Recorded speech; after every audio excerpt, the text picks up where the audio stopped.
Vamos entonces con las integrales de línea.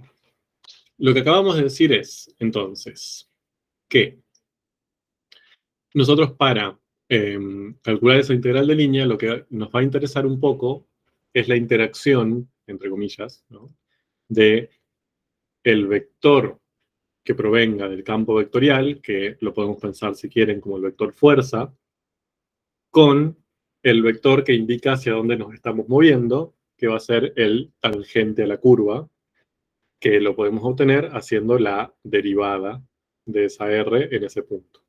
¿Bien?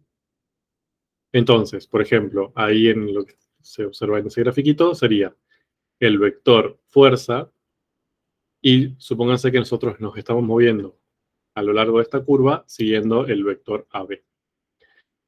Entonces, en sí, lo que vamos a intentar cuantificar es qué tan parecidos son, o qué tanto se apoyan entre sí, o qué tanto apoya, mejor dicho, la fuerza al movimiento en punto a punta. Fíjense que en este caso, la fuerza apoya dentro de todo el movimiento, es decir, apuntan los dos más o menos hacia la misma dirección, hacia el mismo sentido, pero hay como una parte de esa fuerza que no está haciendo ningún tipo de efecto.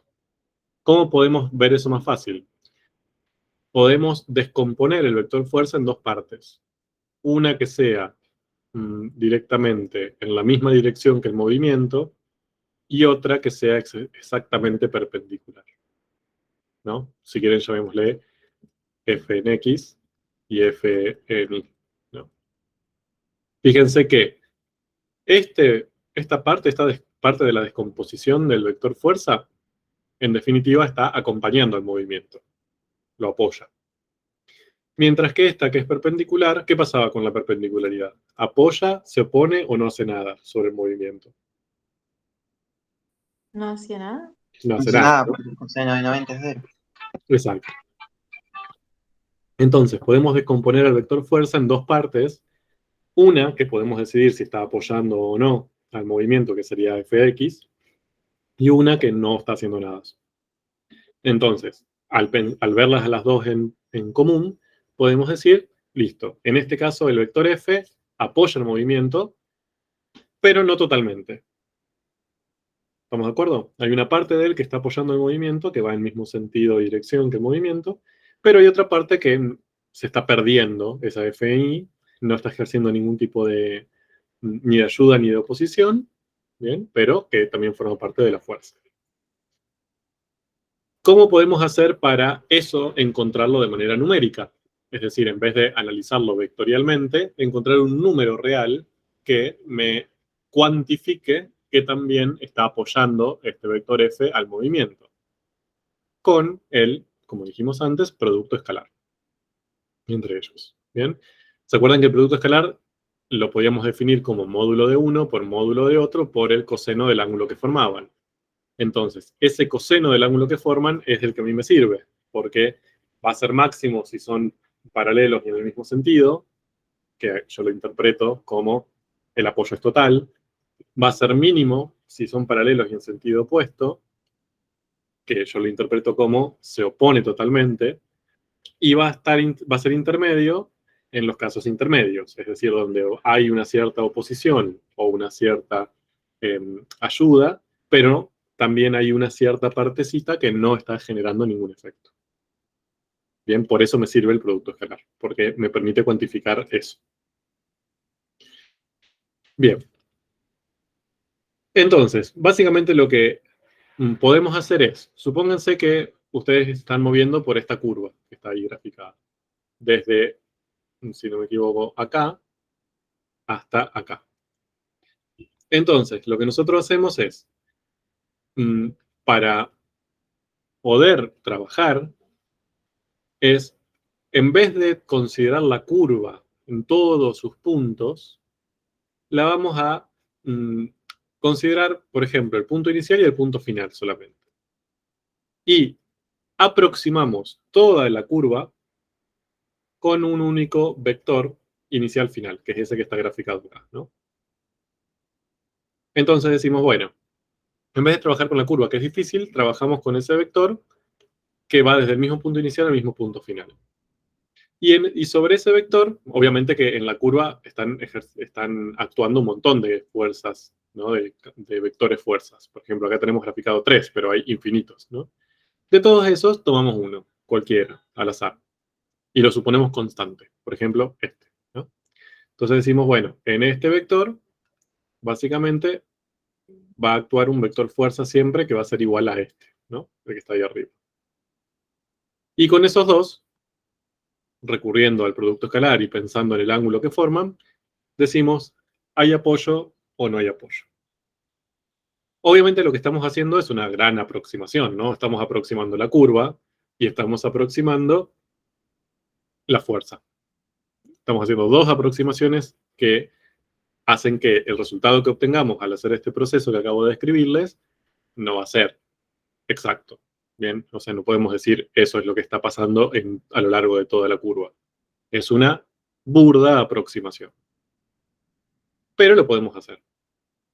¿Qué otra posibilidad tenemos para mejorar esa aproximación?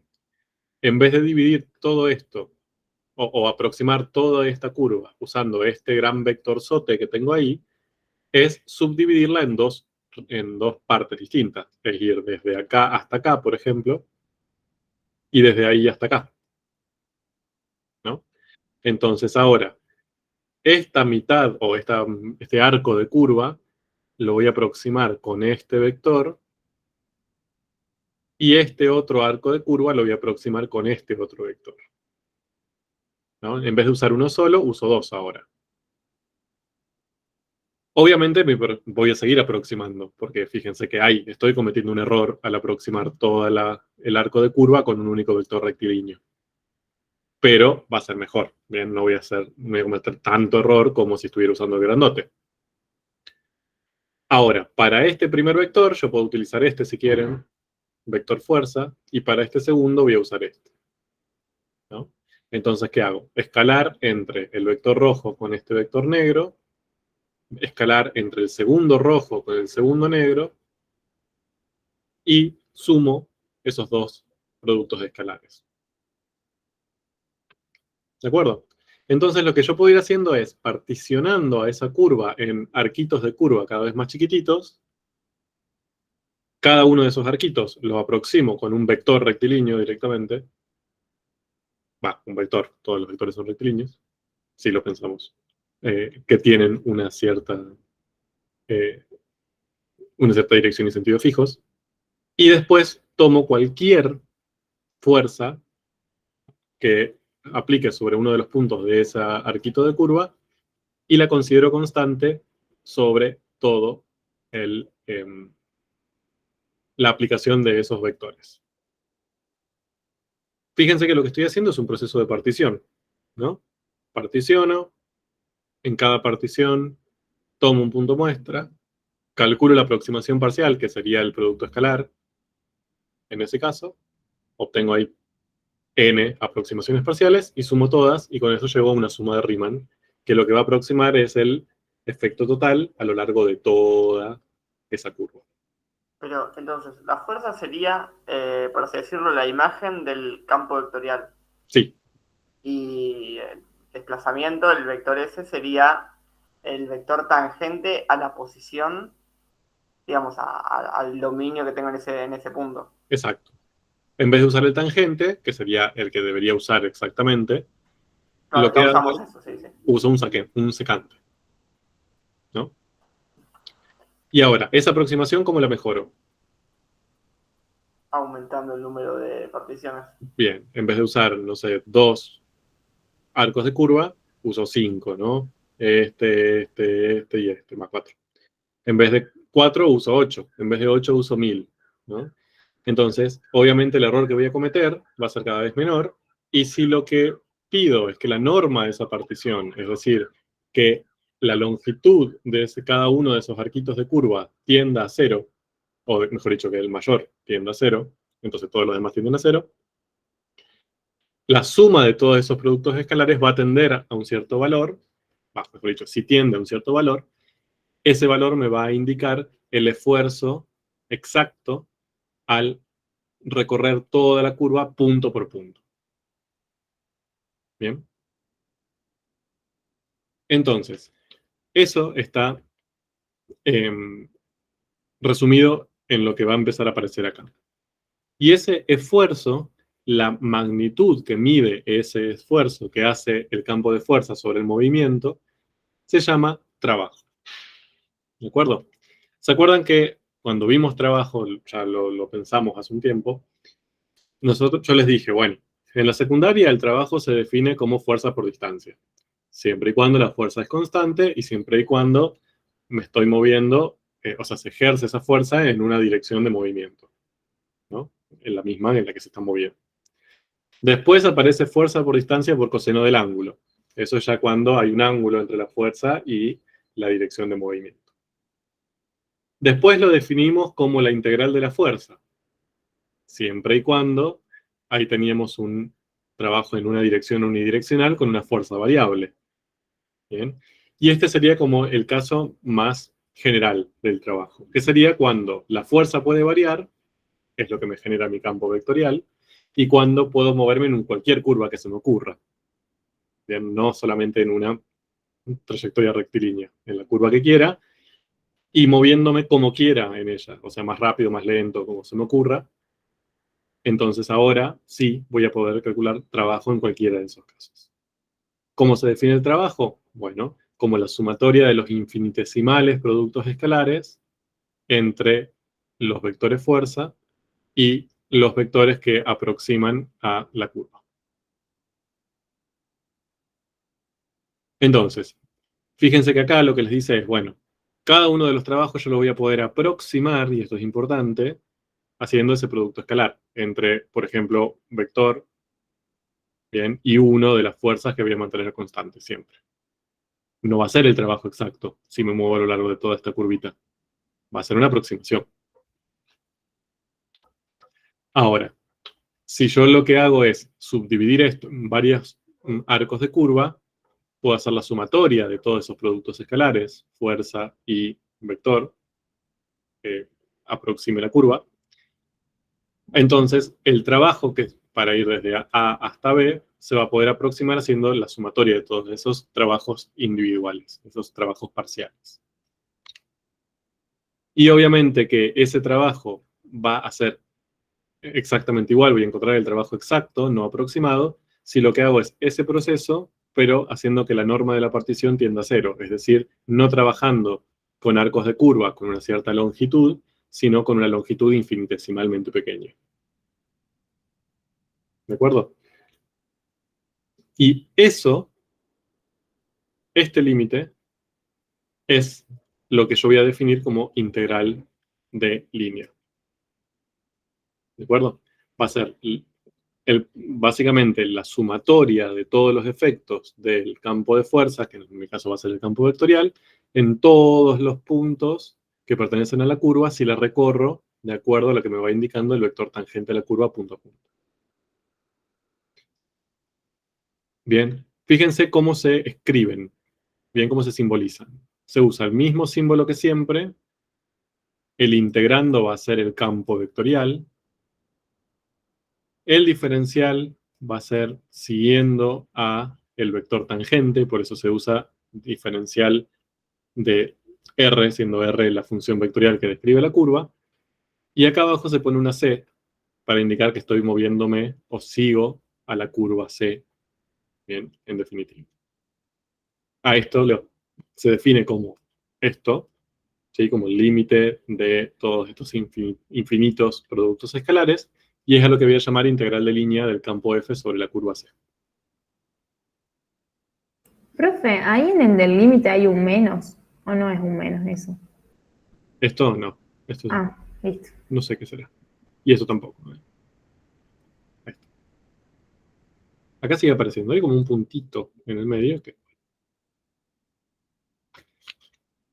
Entonces, básicamente yo para calcular esa integral de línea lo que voy a necesitar como dato van a ser dos cosas. Por un lado, la curva. ¿Sí? Y esa curva, fíjense que a mí no me interesa solamente cuál es la forma que tiene, sino que también me interesa en qué sentido la recorro y con qué dinámica. Es decir, si la recorro primero lento y después más rápido, si siempre con la misma velocidad, ¿bien? Todo eso me importa, no me va a dar el mismo trabajo dependiendo cómo la recorro. Entonces, esa curva C, que yo necesito como dato, va a ser una curva orientada que va a venir dada por una función vectorial. ¿Bien? O sea, esa curva a mí me la podrían haber dado con sus ecuaciones cartesianas, ¿no? Pero ahí me falta información. Yo lo que necesito es cómo la recorro en función del tiempo, entre comillas, en función del parámetro. Por eso, el elemento matemático más útil para darme la información sobre esa curva es una función vectorial, ¿no? En su dominio de integración, el AB. Y esta curva tiene que ser una curva regular. ¿Qué es una curva regular? Que sus componentes, ¿sí? Si la pienso como una función vectorial, son continuas. Es decir, que ninguna de las dos componentes presente una discontinuidad. Bien, que yo venga así y de repente la X siga continuamente, pero la Y cambie y haga esto, por ejemplo. Bien, tiene que ser regular. Además, la derivada de esta función vectorial tiene que ser continua y nunca tiene que ser el vector nulo. ¿Eso que me garantiza? Que no haya puntos angulosos en el recorrido de la curva. ¿Bien? O que no haya comportamientos, por ejemplo, que la curva se recorra así y de repente llega a este punto y se empieza a recorrer en sentido inverso. Ahí tendría como un punto súper anguloso, ¿no? Sería prácticamente un punto de llegar y volver. Eso genera problemas a la hora de calcular las integrales de línea. Por eso, para garantizar que este número represente esta integral de línea y represente este trabajo, yo tengo que pedir que no suceda eso, ¿no? Entonces, yo lo que necesito es que la función vectorial tenga componentes continuas y que su derivada también sea continua y nunca nula. ¿Sí? O sea, que nunca las dos componentes se hagan cero al mismo tiempo. Sí, quizás puede suceder en los extremos, en el A o en el B, pero no en ningún punto intermedio. Y la segunda información que me van a tener que dar, además de la curva, es cuál es el campo, por supuesto, ¿no? El campo que describe las fuerzas punto a punto, que es básicamente un campo vectorial, como veníamos viendo, y que necesariamente tiene que estar definida sobre C. Es decir, toda la curva C, todos los puntos de la curva C tienen que pertenecer al dominio de F. Si no, supónganse que el dominio de F llega hasta acá, y yo quiero calcular toda esta integral de línea. Bueno, para estos puntos no van a existir vectores F para el cual yo pueda calcular el producto escalar. Entonces, obviamente, esa integral de línea no va a estar definida. No va a existir. No es que me van a dar cero. Directamente no van a existir. Entonces, no puedo calcular esa integral de línea. Y además, tiene que ser continuo. ¿Sí? Más que nada, para poder aplicar una cuestión de definición, ese campo tiene que ser continuo. ¿Cómo sé que es continuo? Ambas componentes, tanto el campo P como el campo Q, son continuos en los puntos pertenecientes a la curva. ¿Bien? Si todo eso sucede, esa integral de línea, ¿sí? Que se define así, y a ver, acá quiero ser muy claro y ser bastante preciso en esto. Las integrales de línea se definen de esta manera, como el límite, cuando la norma de la partición tiende a cero, de una suma de rima, como toda integral. ¿Bien? Pero, como ya hemos visto, las integrales, por definición, son difíciles de calcular. Nunca calculamos integrales usando el límite. Entonces, si se cumplen estas condiciones, es decir, si la curva C viene dada por una función vectorial, por una función vectorial en un cierto dominio AB regular, y el campo es un campo vectorial definido y continuo sobre esa curva y se cumplen todas esas condiciones, puedo calcular esa integral de línea así. Y esto es lo que se llama regla de cálculo. ¿Bien? O la fórmula de cálculo de las integrales de línea. Ahora vamos a ver, ¿no? Con más detalle. Lo que quiero detenerme ahora, y que esto es importante, es que esa no es la definición de las integrales de línea. ¿Sí? Es una forma que tenemos para calcularla. Es lo mismo que pasaba con las derivadas.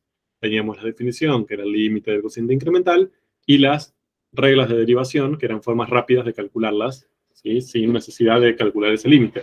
Acá lo mismo.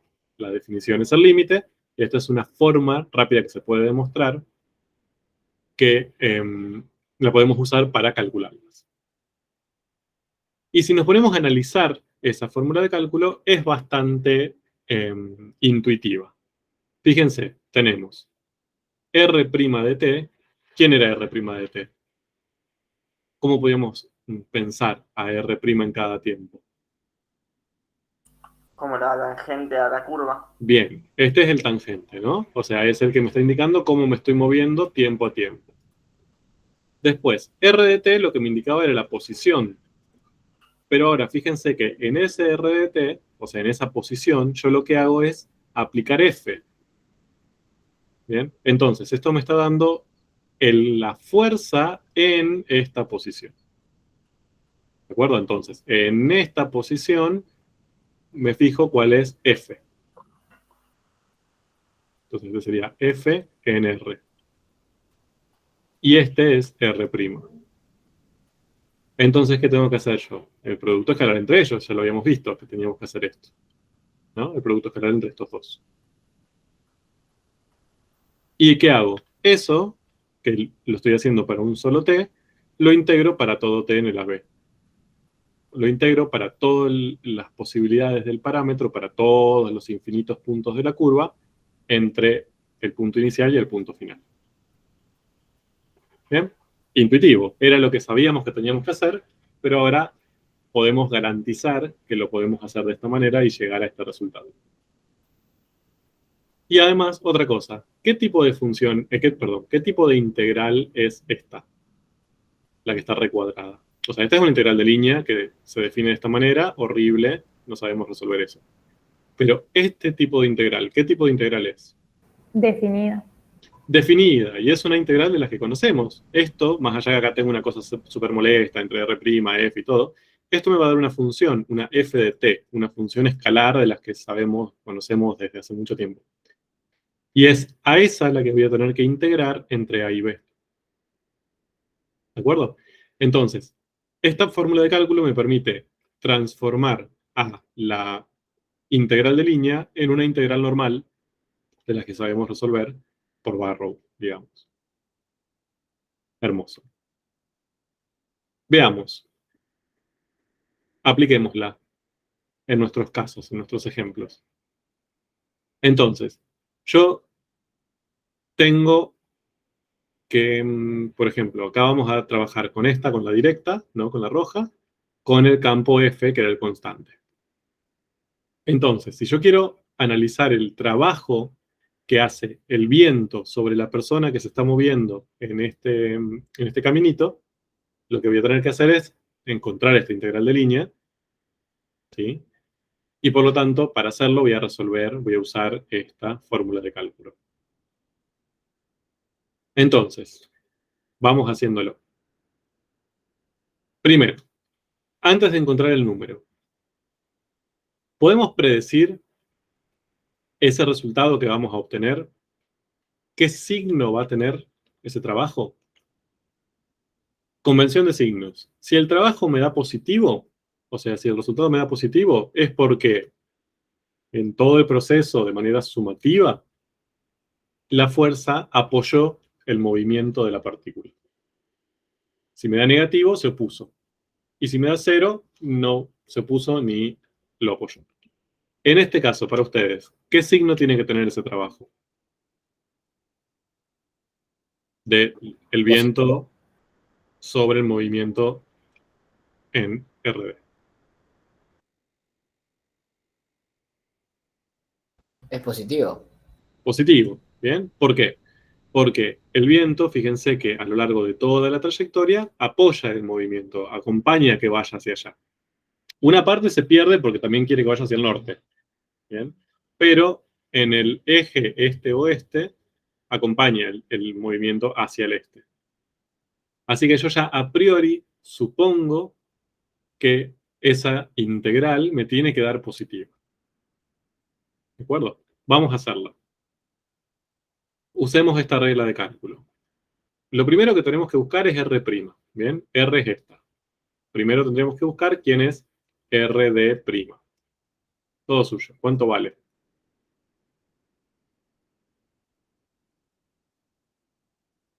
¿8 o 0? 8, 0. Derivo cada componente con respecto a t. O sea que ya esto lo tengo. Ahora lo que necesito hacer es componer f con r. Es decir, esta r que tengo acá, la tengo que usar como x e y para el campo. Entonces, ¿cuánto es f compuesto con r de t? 8, 0. Digo 1, 2, 1, 2. 1, 2, ¿no? Es decir, x vale 8t, y vale 0, pero dijimos que acá para cualquier x y para cualquier y, el campo vale 1, 2. O sea, la composición más fácil del mundo. Ya tengo esto. Y A y B, los extremos de integración, son los extremos de variación de t, que en este caso serían 0 y 1 medio. Tengo todos los datos. Puedo calcular el trabajo. Sería la integral entre A y B de la composición de f con r, o sea, 1, 2, escalar r' de t.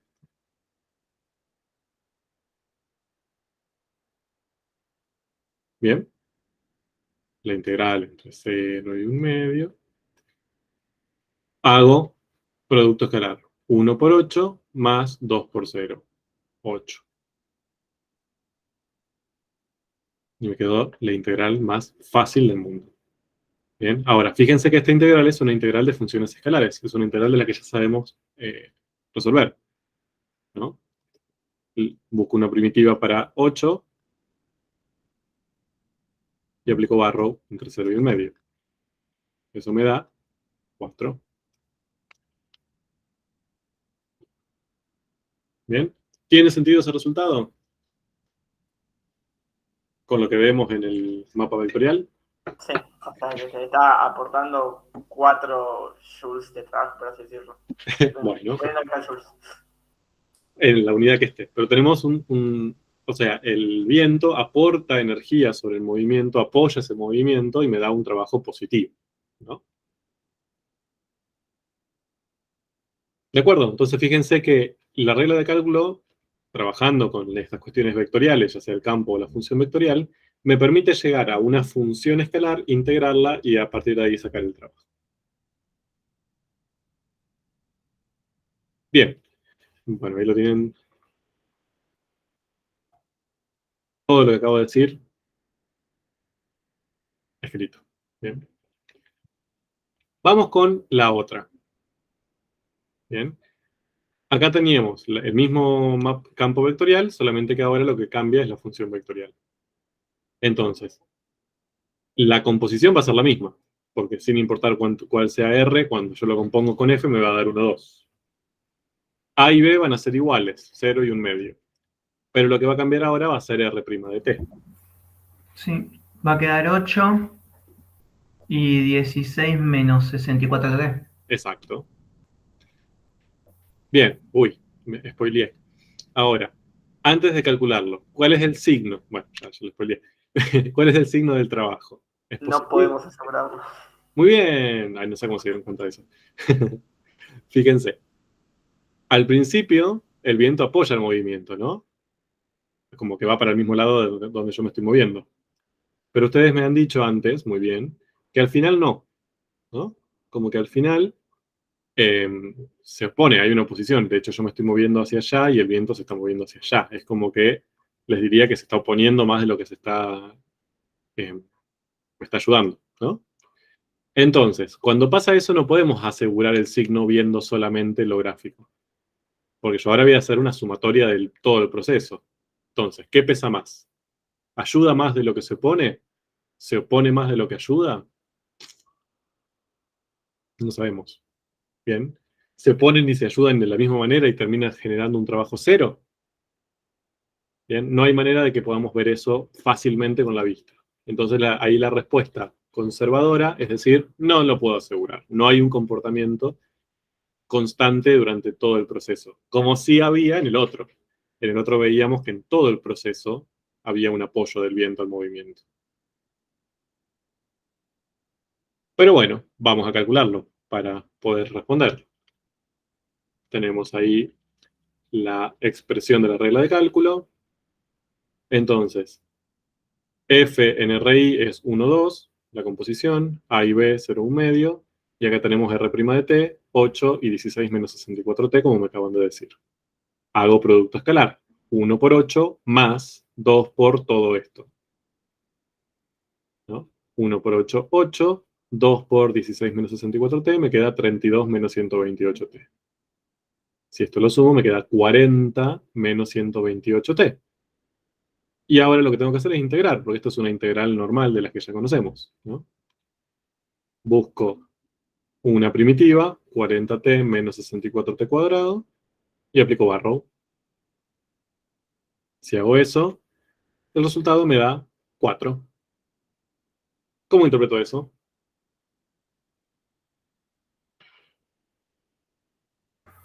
Que el viento sí aporta. ¿Qué viento? Aporta dentro de todo, porque el signo es positivo. Bien, o sea, apoya el movimiento, ¿no?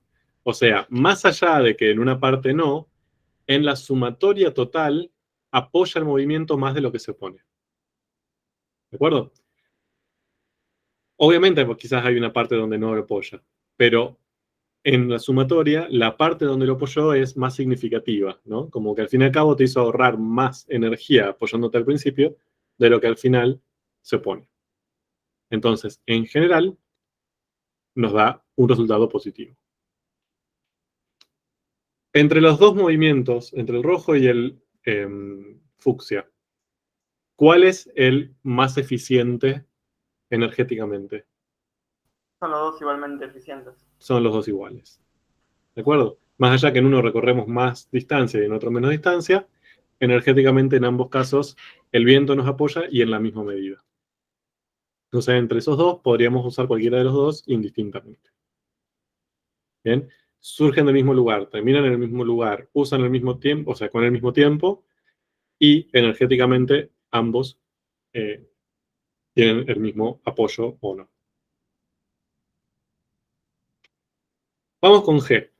Bien, ¿se acuerdan que acá habíamos dicho que la directa suponíamos que iba a haber un apoyo leve, mientras que la indirecta suponíamos que iba a ser un gran apoyo del viento porque prácticamente seguía lo que el viento quería, ¿no?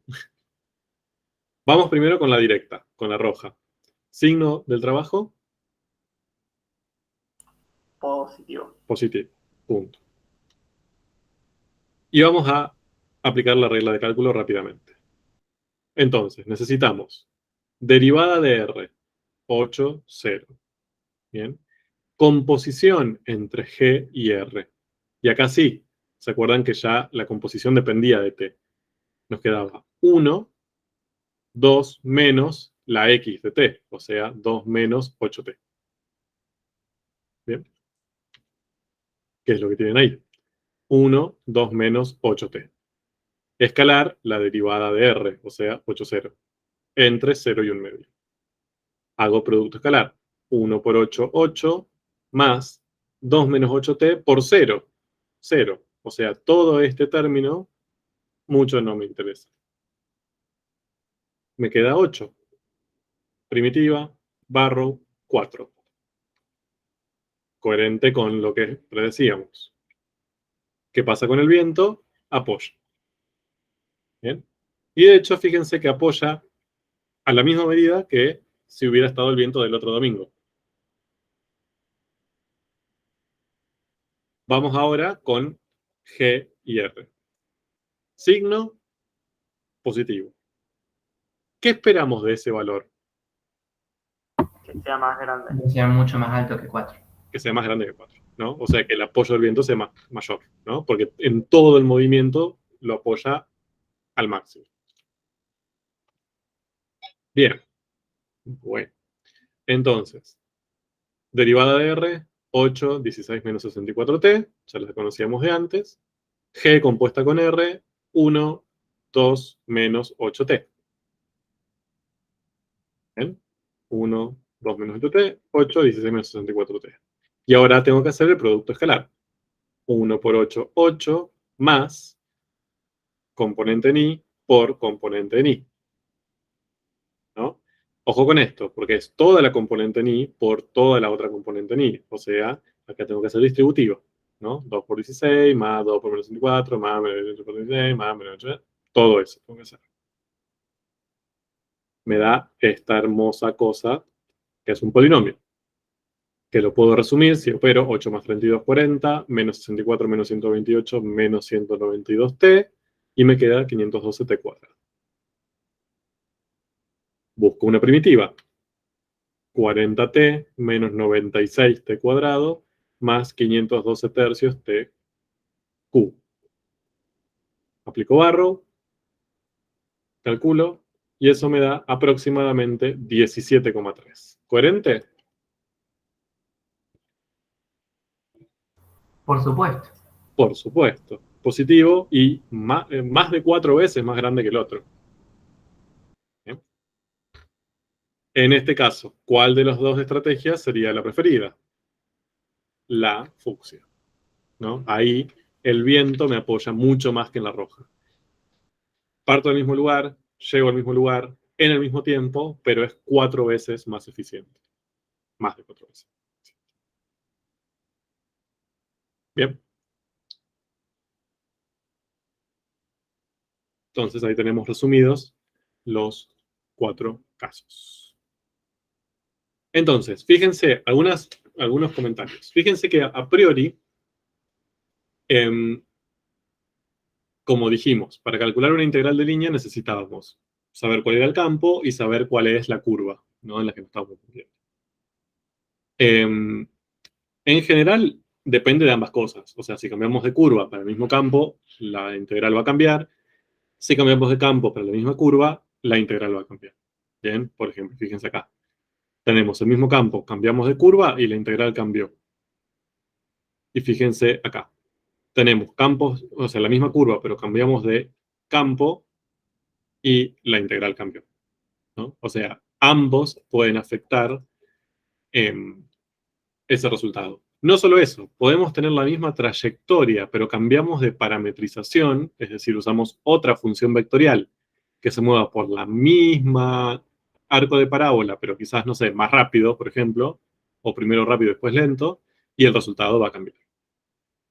Ya no sé. En definitiva, el valor de ese trabajo va a depender de ambos factores.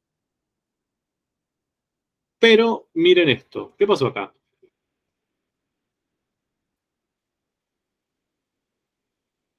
Es igual, no importa la trayectoria que tome. Exacto, fíjense que ahí, para el mismo campo, usamos dos trayectorias distintas, desde el mismo punto inicial al mismo punto final, y el resultado nos dio igual, ¿no? Raro, eso, porque acabo de decir que depende de ambas cosas. Entonces, yo podría buscar otra, por ejemplo, que, no sé, haga esto, no sé, o una que vaya por acá, y ver qué pasa, ¿no? Hacer lo mismo. Primero planteo una parametrización, calculo, ¿sí? O sea, derivo, compongo, hago el producto escalar, integro y me fijo qué va a pasar. De hecho, les adelanto que si hago eso, con esta y con esta, voy a obtener 4. En ambos casos. ¿Bien? Raro. Es como que parece ser que, al menos en estos casos que estuvimos analizando hasta ahora, es el valor del trabajo, el valor del esfuerzo que realiza este campo de fuerzas sobre el movimiento, no depende de la trayectoria a la que yo estoy utilizando. O sea, si yo voy desde el mismo punto inicial al mismo punto final, no me importa cómo hago ese movimiento, siempre el esfuerzo va a ser el mismo. ¿De acuerdo? Bien, lo dejo ahí picando. Porque tu fuerza no depende del desplazamiento tampoco. Su fuerza... Exacto. Sí, sí, sí. Acá sí, allá no. Pero también lo que puedo hacer es esto, fíjense, yo podría seguir así derechito, siguiendo los vectores, ¿bien? Y después de repente hago, no sé, esto. Y ustedes dicen, bueno, pero mira, esta parte la hiciste recontra re bien, siguiendo los vectorcitos, como esto te da un trabajo recontra positivo, o sea, ahí el viento te apoya al 100%. Esta parte es negativa y en la suma total me da 4. O sea, es como que no depende en sí de qué camino siga. Y eso pasa no solo en este campo, pasa en varios campos, incluso algunos que no son constantes. No, porque igual en este caso no sería lo que habíamos visto antes de la integral de curvas planas de, ¿cómo se dice? Que aplican en campos escalares.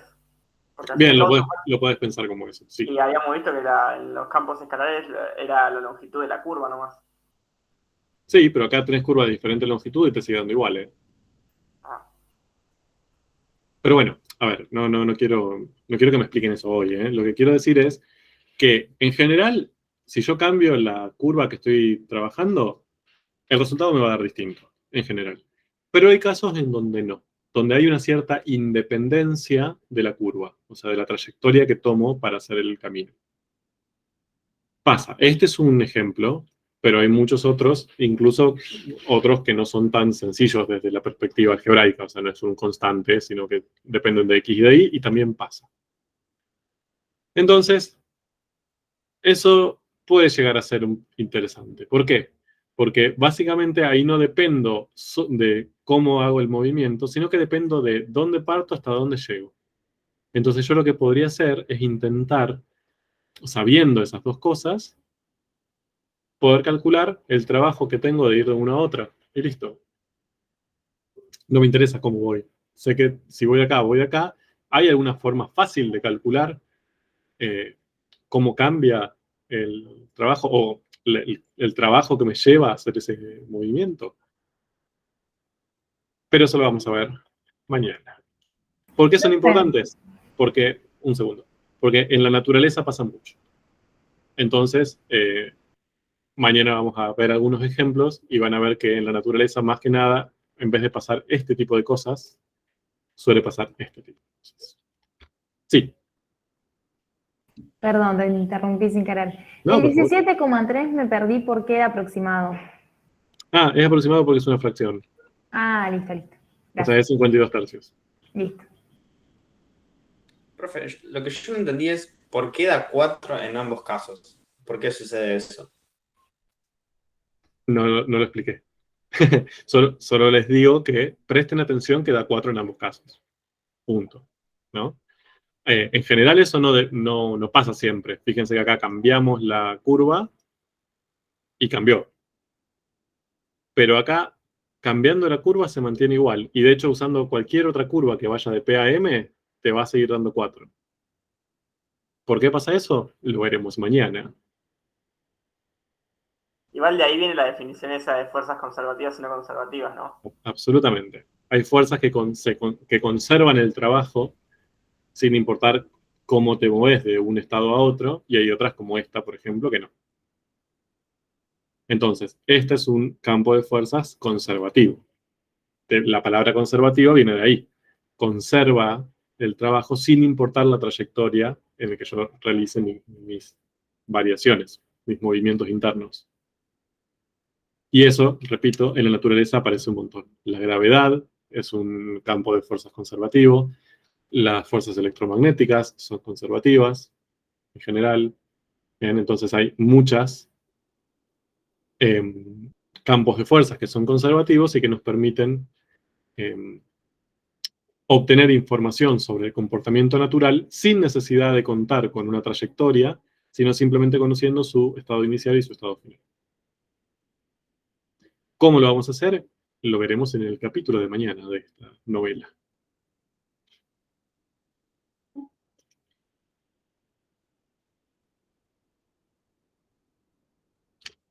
Bueno, sobrevivieron, felicitaciones. Mañana el capítulo final de